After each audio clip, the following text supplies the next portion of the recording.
Good morning and welcome to Money Wisdom, sponsored by Johnson Brunetti. I'm Jillian Andrews. We are teaching you smart ways to manage your money, and joining us now with expert advice is Matt Pastor, a retirement income certified professional at Johnson Brunetti. Welcome, Matt. Thank you, Jillian. Happy to be here. All right, so today's topic is New Year, New Financial Roadmap, and our first bullet is to create or revisit your budget. I think a lot of us try to budget, but we don't always stick to that. Why is this so important? Well, it's so important because, especially when we get to a new year, understanding what is coming out of your budget every month is a good way to not only be able to cover your bills, but also to look for ways to increase savings. If we're always looking for ways to get closer to retirement, the goal is to understand what costs have gone up over the years, especially since inflation has gone up over the last few years.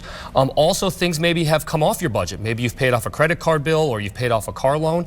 Reassess that every year so that you can say, here's what's coming out of my budget every year or every month. And now here are more ways that I can start saving for the future. Always good to know where you're at. Absolutely. Our next bullet here is to increase retirement plan contributions. How do we do this? So this is a very important way to increase your savings throughout the years. Every year we typically see an increase in this. What a lot of people don't realize is the limits. So if you're under the age of 50, you can put up to $23,000 into your retirement account. If you're over the age of 50, that is now $30,500.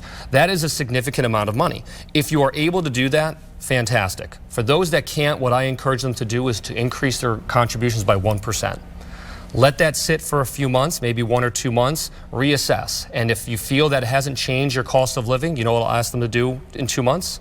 Increase it by 1 more percent and keep doing that. One of two things will happen. You're going to either get to a point where you've hit that max. That is fantastic. Now look at other avenues to save.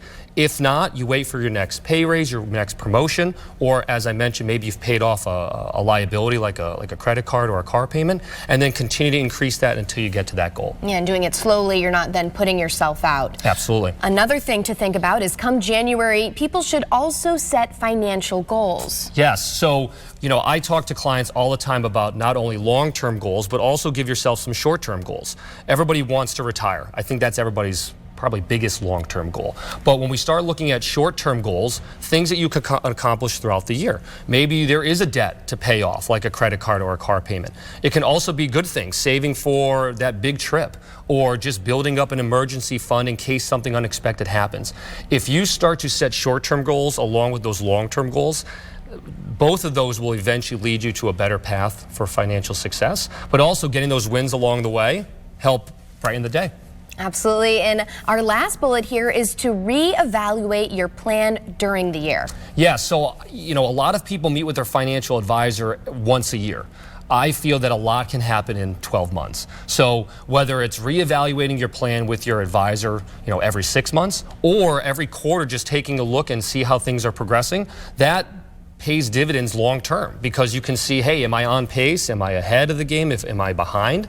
And if you're ahead, what worked? If you're behind, well, what things can you fix to potentially make that better as the year goes on? Right, sure. As we talked about, every quarter maybe thinking about increasing 1% into those savings and whatnot. Okay, exactly. Great. And for people interested in learning more, you do have a book offer for our viewers today. Yes. So Joel Johnson, our managing partner, he's written many books, and today's offer is The Wealthy Think Differently.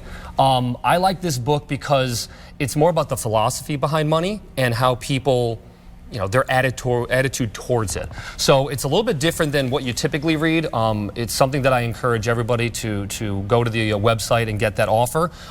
Joel makes it simple and brings it really back down to earth. So it's a very good book, a very quick read for everybody to enjoy. Okay, wonderful. And that website is moneywisdomtv.com. Thank you for your time today, Matt. Thanks for having me. All right, that will do it for this edition of Money Wisdom. For Connecticut's Morning Buzz, I'm Jillian Andrews. We'll see you next time.